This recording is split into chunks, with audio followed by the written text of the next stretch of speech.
Temos falado em algumas pregações sobre esta temática uns aos outros, e nesta noite eu gostaria novamente de falar sobre este tema, a importância do tema uns aos outros para nós. Hebreus capítulo 3, verso de número 13, eu peço que você abra sua Bíblia, Hebreus no capítulo de número 3, o verso de número 13. Irmãos, quem tem um amigo, uma amiga hoje, precisa preservar, principalmente se for uma amizade verdadeira, sincera, sem interesses, alguém que o ama verdadeiramente, que quer o seu bem, que deseja que você cresça em todos os aspectos, aquela amizade que brota do coração pela simpatia, pela afeição, e por alguma característica que você percebe na pessoa e você se sente atraída por aquela pessoa, talvez uma amizade verdadeira, uma pessoa que tem uma garra, uma expressão forte de vida, e isso contagia, isso traz aquela energia que nós precisamos. Isso é muito importante em nossa vida. E a palavra de Deus nesta noite, ela caminha neste sentido, desta exortação, e esta palavra exortação, ela também tem na palavra de Deus o conceito de encorajamento, de ânimo, de fortalecimento. E quando nós olhamos a teoria dos temperamentos, nós percebemos que cada pessoa reage diferente a uma exortação, ao encorajamento. Dependendo da personalidade, dependendo da pessoa, da maneira como ela encara a vida, um encorajamento pode ser um motivo, uma exortação pode ser um motivo para que a pessoa não fale com você durante um mês, porque aborrecido esteja, ou virou a cara, não a entendeu, não aceitou a exortação, ou talvez aquela pessoa que ao ser arguída, exortada, ela diz, é isso, e ela não vira a cara, não fica 30 dias sem falar com você, pelo contrário, ela se sente aprumada na vida. Alguém olhou para mim, percebeu alguma coisa, me exortou, me encorajou, me trouxe ânimo, e é isso. E na vida da igreja, o povo de Deus, o povo que conhece a palavra do Senhor, que conhece a sua verdade, de fato precisa ser um povo que tenha um comportamento diferente nesse sentido. Não que eu tenha sido muito bagunceiro, arteiro, ou uma pessoa completamente desequilibrada, não por isso. Mas eu já ouvi e já recebi muitas exortações em minha vida. E acredito que aqui também muitas pessoas. Algumas têm o poder de nos paralisar, como, por exemplo, eu nunca mais volto naquela igreja, eu nunca mais falo com esta pessoa. Eu nunca mais olho para o meu pai ou para a minha mãe. Se for irmão, piorou.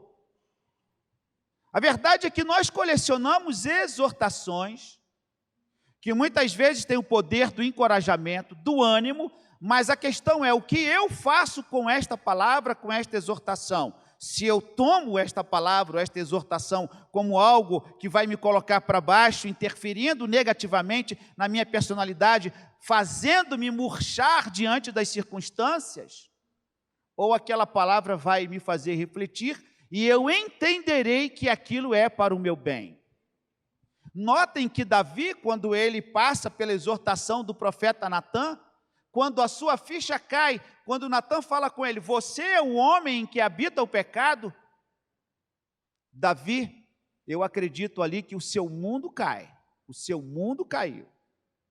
E ele passa a compor os salmos de reconhecimento do seu pecado, porque a palavra de Natã foi uma palavra de exortação, foi uma palavra de reprimenda, mas também foi uma palavra de encorajamento para que ele abandonasse o seu pecado.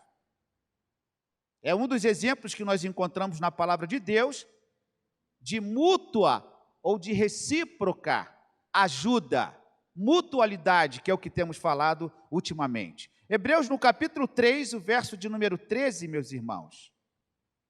Nós encontramos assim o texto, pelo contrário, exortai-vos mutuamente cada dia durante o tempo que se chama hoje, a fim de que nenhum de vós seja endurecido pelo engano do pecado. O autor aos Hebreus, ele diz que é necessário a exortação. Hoje, no tempo que se chama hoje, é preciso atentar, é um dos itens importantes nesta caminhada, nesta trajetória cristã, porque ninguém consegue viver a vida cristã de maneira isolada, meus irmãos. Ninguém consegue se distanciar, estando dentro de um ambiente de comunhão, de um ambiente de fé, da comunidade, daquilo que nós denominamos igreja, sem que ele não tenha laços afetivos, estreitos, próximos com algumas pessoas dentro daquilo que nós denominamos igreja. E aqui nesse verso há uma afirmação.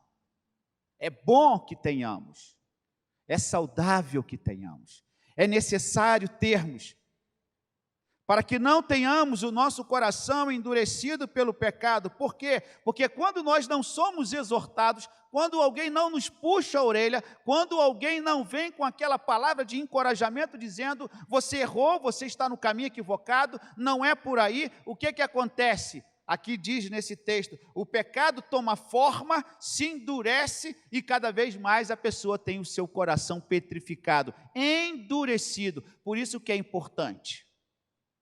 Não tome a exortação ou aquele encorajamento mais duro como uma prova de que alguém não te ama. É óbvio, é claro que dependendo da pessoa que te exorta, você pode aceitar ou não.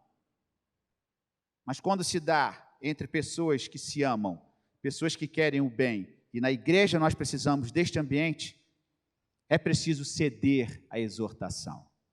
Eu quero destacar com os irmãos algumas questões aqui: o caráter da exortação, o motivo da exortação, o propósito da exortação e o resultado da exortação. O verso de número 13 do texto que foi lido, Hebreus capítulo 3, o verso de número 13, pelo contrário, exortai-vos mutuamente.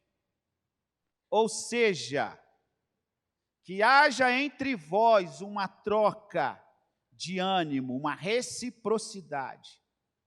Mas para isso você precisa ter alguém, e você precisa se ancorar, ou talvez até se espelhar em alguém que vá ser aquele seu encorajador. Os irmãos sabem, os irmãos trabalham aqui, estudam, cada um tem a sua vida.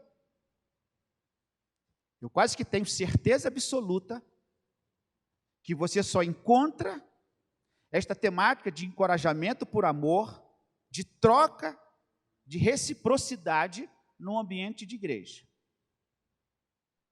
Porque eu acredito que lá no mundo, todo mundo quer furar o olho. Eu não diria todo mundo, não posso ser injusto.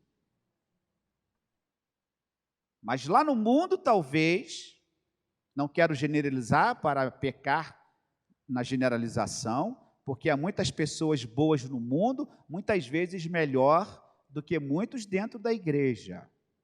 Nós encontramos pessoas lá fora que são pessoas que, pelo comportamento, pela atitude, são pessoas consideradas crentes no Senhor Jesus Cristo, mas talvez não estejam filiadas a uma denominação, a um nome específico. Por isso não precisamos e não devemos generalizar. Mas a igreja tem esse objetivo. A igreja precisa, como seguidora de Cristo, tratar deste assunto, falar sobre esse assunto, porque isto traz crescimento. E entrando então no primeiro item, o caráter da exortação, nós encontramos Atos capítulo 11, verso 23, Barnabé, filho da consolação, ele era o homem do encorajamento, ele era o homem da exortação da igreja de Antioquia. E a sua palavra em Atos, no capítulo 11, verso 23, é para que a igreja permanecesse no caminho de Cristo. Ora, que coisa óbvia. Alguém tem que me dizer que eu preciso permanecer no caminho do Senhor? Sim. Isto é uma exortação. Isto é um encorajamento. Porque a vida tão rápida, tão ligeira, pode nos cegar e pode nos paralisar. E com os seus atrativos, e com a sua acolhida, porque o mundo nos acolhe. O mundo nos recebe de braços abertos em muitas questões. O mundo tem a sua forma de nos tragar, de nos tirar da presença do Senhor, e isso é muito fácil. E não precisamos nos esforçar para isso. E é por isso que, usando o exemplo de Barnabé, este exemplo da consolação, do encorajamento, da exortação, orientando a igreja que permanecesse no caminho de Cristo. Isso é básico na fé. Isto é básico na fé. Permanecer, estar em comunhão. Este caráter da exortação que nós encontramos, em primeiro lugar, a exortação deve ser bíblica, doutrinária e em amor. Ela vem da palavra de Deus, porque a Bíblia é o parâmetro, é a voz de Deus para nos consertar, nos animar, nos redirecionar em algo que porventura nós estejamos cambaleando, estejamos fraquinhos, estejamos necessitados ou necessitando de alguém que nos puxe. E como é bom quando aparece alguém assim. Vem cá, senta aqui. Eu tenho observado. O que está acontecendo? Você está bem? Você está mal? Diga para mim. Este é o caráter da exortação, que deve ser real, deve ser bíblica, deve ser doutrinária e deve ser em amor. O parâmetro para a exortação é a palavra de Deus. Lembro-me de um exemplo muito negativo, muito ruim, de um líder que em uma certa ocasião chegou para mim e falou assim: pastor, nesta igreja eu tenho o dom da exortação. Eu chamo a atenção mesmo. Eu brigo mesmo e não tem essa coisa não. Eu chamo no cantinho e dou aquela bronca. Pouco tempo depois, foi descoberto escândalos e mais escândalos na cidade, onde aquele líder era tão contundente na sua exortação. O parâmetro é a palavra, e a palavra corrige quem exorta em primeiro lugar. E por isso se torna uma atividade difícil de ser exercida, porque quando nós exortamos alguém, quando nós queremos encorajar alguém, nós precisamos estar encorajados e firmados, permanecendo, para que a nossa palavra, unido ao testemunho, unido ao comportamento, ganhe força no momento da exortação.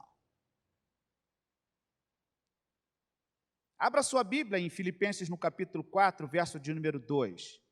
Este caráter da exortação, nós encontramos aqui as irmãs Evódia e Sintique, que precisariam estar de acordo, pensar em comum acordo, numa exortação mútua, num estilo de vida, caracterizando assim o caráter da exortação. Filipenses capítulo 4, o verso de número 2, veja aqui comigo, meu irmão.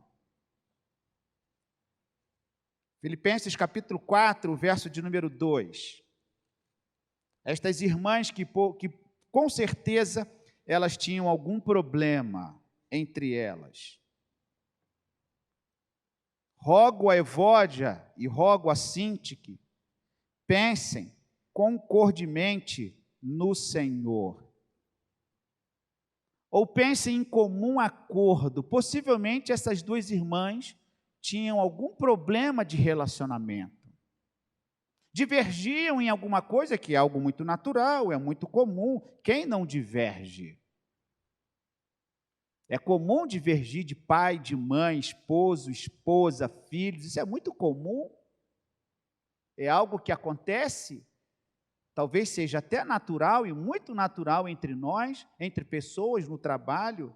Até numa partida esportiva você discorda da pessoa. Por que você não tocou a bola para mim? Por que você não lançou a bola na rede naquele momento? Por que você não procedeu dessa forma? E as brigas que inclusive existem entre os grupos, muitas vezes grupos de uma própria repartição, discordância, intrigas e tantas outras coisas. E por que não? Elas não existirem dentro de casa, no caso aqui dessas irmãs, Evódia e Sintique, que pensem em comum acordo. Mesmo havendo desentendimento entre vocês, pensem que o caráter da exortação é de fato produzir acordo, concórdia. Aqui está este caráter da exortação. Pensar em comum acordo. O próprio capítulo 3 de Hebreus, o verso de número 13, nós encontramos esta exortação do texto lido aqui, o texto básico para nós, Hebreus 3,13. Pelo contrário, exortai-vos mutuamente cada dia durante o tempo que se chama hoje, a fim de que nenhum de vós seja endurecido pelo engano do pecado. Porque nós temos tornado participante de Cristo e, se de fato guardamos firme até o fim a confiança que desde o princípio tivemos. Mas há uma segunda coisa que eu quero destacar com os irmãos, é o motivo da exortação, o motivo do encorajamento. Abra sua Bíblia, 2 Coríntios capítulo 5, verso 17. O motivo da exortação, exaltar o senhorio de Cristo sobre todas as coisas. Ouvimos aqui pela manhã uma mensagem com o tema obediência. E o pregador, trazendo as suas considerações, levando-nos à reflexão, estamos sendo obedientes? O texto de Deuteronômio, no capítulo 11, quando ele discorre sobre a obediência, é muito interessante esse texto em que ele discorreu, em que Deus fala com o seu povo: vocês não estão vendo o que eu estou fazendo? Eu abri o mar vermelho, eu fiz isto, eu tirei vocês do Egito, eu acompanho vocês, vocês não percebem isso e vocês não são obedientes. Exortação, mostrar o senhorio de Cristo sobre todas as coisas, estamos sendo obedientes. Qual é o pai que não chama o seu filho quando ele está numa situação difícil, que o exorta, que chama para conversar? Diz aqui o texto bíblico, 2 Coríntios, no capítulo de número 5, o irmão pode acompanhar aqui comigo, pode colocar na tela, por favor, minha irmã. E assim, se alguém está em Cristo, é nova criatura, as coisas velhas já passaram, eis que tudo se fez novo. A exortação do Senhor, Cristo é o motivo, que passou, mas agora é daqui para frente. Cristo é este parâmetro. Esse texto é muito utilizado em pregações evangelísticas, mas o estar em Cristo é aceitar o senhorio dele.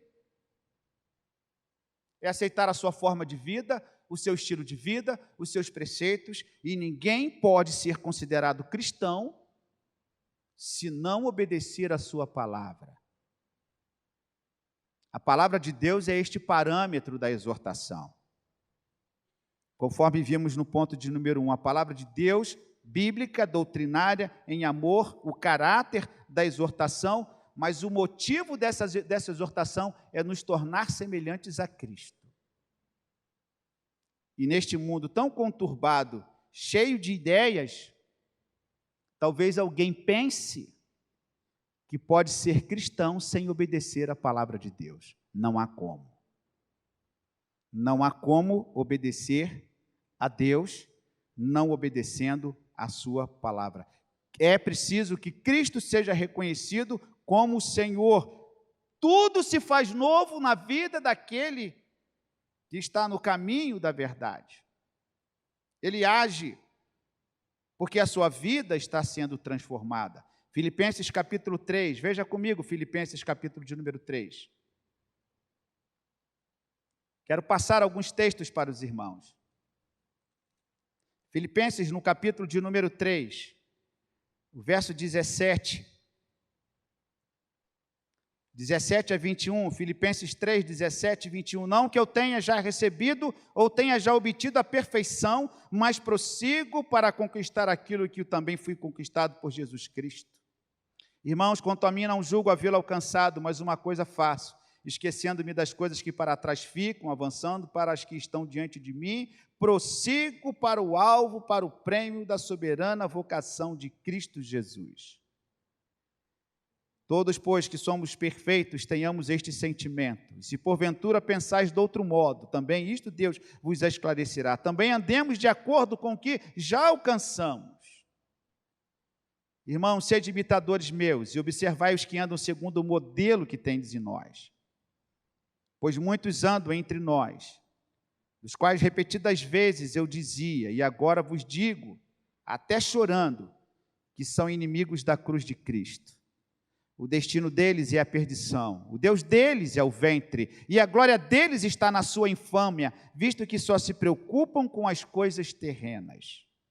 Pois a nossa pátria está nos céus, de onde também aguardamos o Salvador, o Senhor Jesus Cristo, o qual transformará o nosso corpo de humilhação para ser igual ao corpo da sua glória, segundo a eficácia do poder que ele tem de até subordinar a si todas as coisas. A exortação, o encorajamento nos faz olhar e prosseguir para o alvo, meus irmãos. Muitas vezes é duro, Hebreus fala sobre isso, quando nós somos exortados pelo Senhor, disciplinados pelo Senhor, nós sentimos muitas vezes aquele sentimento de desmaio, de enfraquecimento, de que queremos abandonar tudo, mas esse é o processo educativo do Senhor. O motivo é fazer com que a nossa vida transformada espelhe a sua vontade. Os olhos espirituais não são mais ofuscados, nós não somos mais enganados. Efésios capítulo 1, verso 18, nós encontramos aqui também esse texto, Efésios capítulo 1, verso 18. Iluminados os vossos olhos, os olhos do vosso coração, para saberdes qual a esperança do seu chamamento, qual a riqueza da glória da sua herança nos santos. Motivo da exortação, olhar para o Senhor, mostrar na nossa vida o nosso comportamento, mostrar se nós estamos olhando para o futuro, se nós estamos carregando fardo tão pesado que não nos permite prosseguir. Mas há o propósito da exortação também. Terceiro ponto que eu quero destacar, há o propósito da exortação. Colossenses 1, 28. Nós temos o caráter da exortação, o motivo da exortação, mas nós também temos o propósito da exortação. Colossenses 1, 28. O qual nós anunciamos, advertindo a todo homem e ensinando a todo homem em toda sabedoria, a fim de que apresentemos todo homem perfeito em Cristo. Se o texto anterior lido nos mostrava olhar para frente, para Jesus, o autor e consumador da nossa fé, ele é o nosso guia, ele é o nosso parâmetro perfeito, ele é o homem sem pecado, ele é o Filho de Deus, então é nele e é com ele que eu sigo. É nele que eu caminho. É nele que eu espelho a minha vida. Este é o propósito da exortação, apresentar o homem perfeito. Olhar para o Senhor e nele encontrar o verdadeiro exemplo. Uma das coisas que desanimam muito as pessoas na igreja é quando elas começam a olhar umas para as outras, percebendo os defeitos de uns e de outros. Se não tem coisa que mais desanima o crente, é quando ele para de olhar para Jesus e começa a olhar para as pessoas.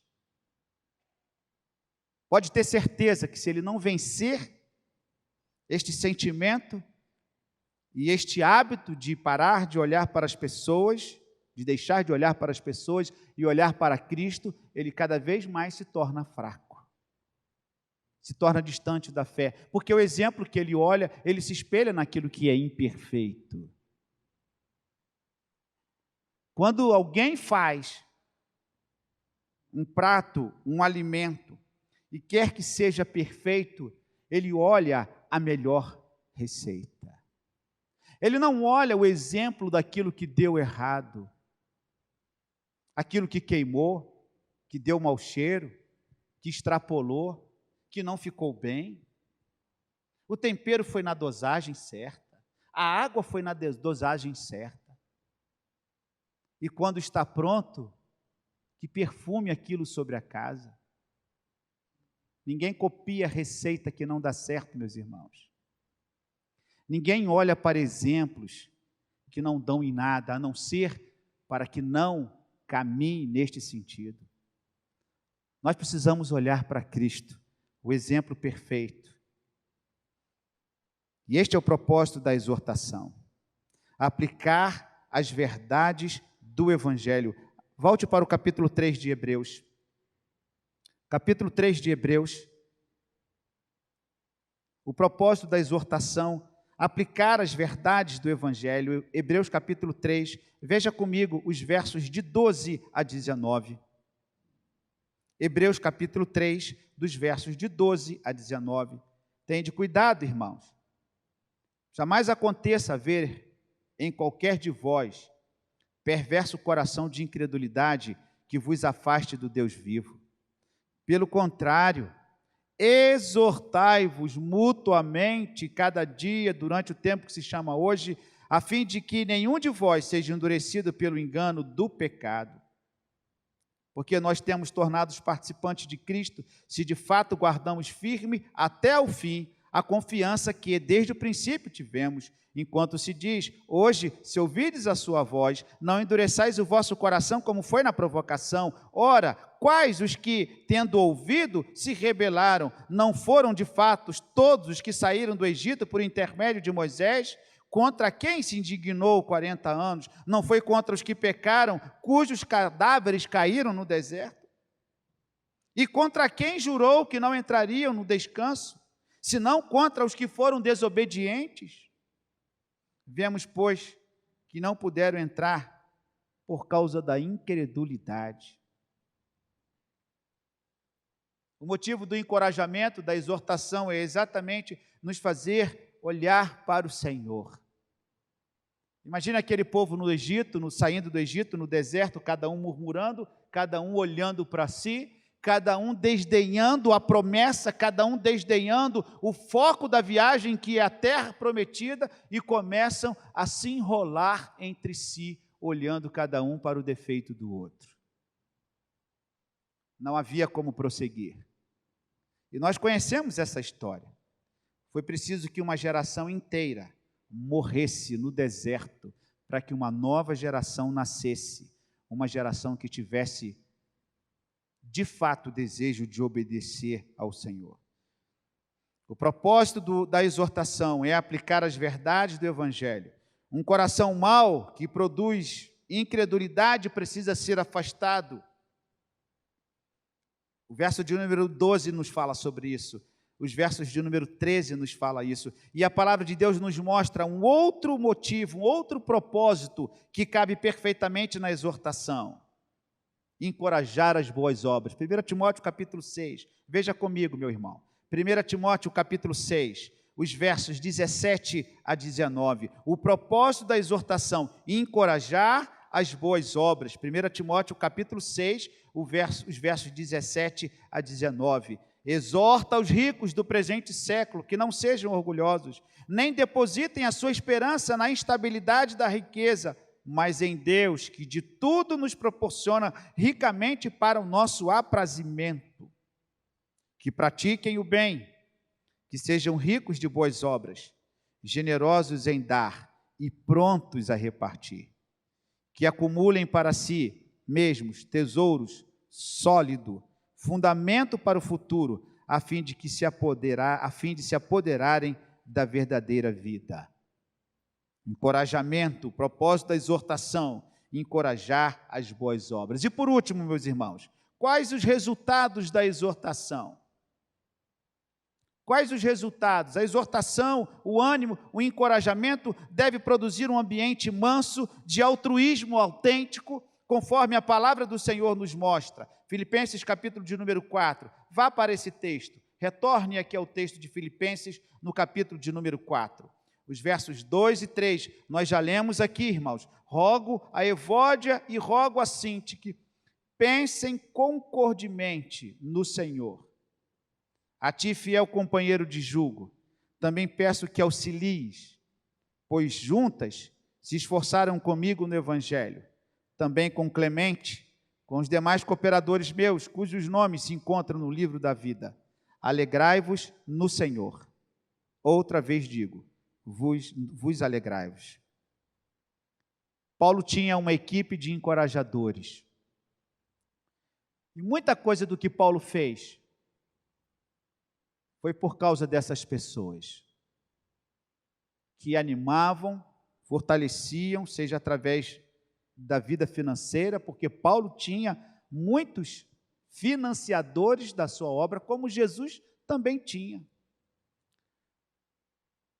Já naquele tempo, pessoas financiavam as viagens dos apóstolos, dos missionários, e pessoas que serviam como guardiões da fé, cuidavam dos apóstolos, orientavam, exortavam, animavam, fortaleciam, assim como Paulo fez com Timóteo, assim como Paulo fez com Marcos, assim como Paulo fez com Pedro, exortando para que eles não se desviassem dos caminhos do Senhor. Este é o resultado da exortação. Encorajar com franqueza, com verdade, abrir caminho para o crescimento. 1 Coríntios capítulo 1, os versos 2 e 10, nós encontramos também este resultado para abrir caminho para o crescimento, para a maturidade de cada um de nós, e promover a santificação, que é a separação para o uso exclusivo de Deus, a purificação da alma como do corpo, gerando mudança de vida, que é exatamente o alvo do discipulado que nós temos visto. E é por isso, irmãos, que esta palavra de Hebreus 3,13, animem-se uns aos outros. Paulo vai dizer, alegrai-vos, exortai-vos mutuamente, troquem admoestações, troquem conforto, consolo uns aos outros, porque fazendo isto, a igreja espelhará a vontade do Senhor, a vontade do Senhor para cada um de nós. Como é bom perceber esta comunhão, esta alegria, este fortalecimento, conforme Barnabé, o filho da consolação, que tinha palavras de encorajamento, de exortação para a igreja de Antioquia, para que ela permanecesse nos caminhos do Senhor. Animem-se uns aos outros. E nós agora, irmãos, cantaremos uma canção. Esta canção, talvez muitas pessoas aqui não tenham cantado. Talvez seja a primeira vez que você vai cantar esta música. O nome dela é Comunhão. Em comunhão quero viver com os meus irmãos e assim crescer. Em comunhão quero viver com os meus irmãos e assim crescer. Uma aliança eterna de amor, serviço mútuo e proteção. Temos uns com os outros por meio de Cristo, o compromisso de edificar, de repartir e abençoar, sempre uns aos outros em comunhão. Nós ouviremos uma vez o nosso coro cantando, irmã Rosana, e depois a igreja estará acompanhando numa segunda oportunidade para cantá-lo.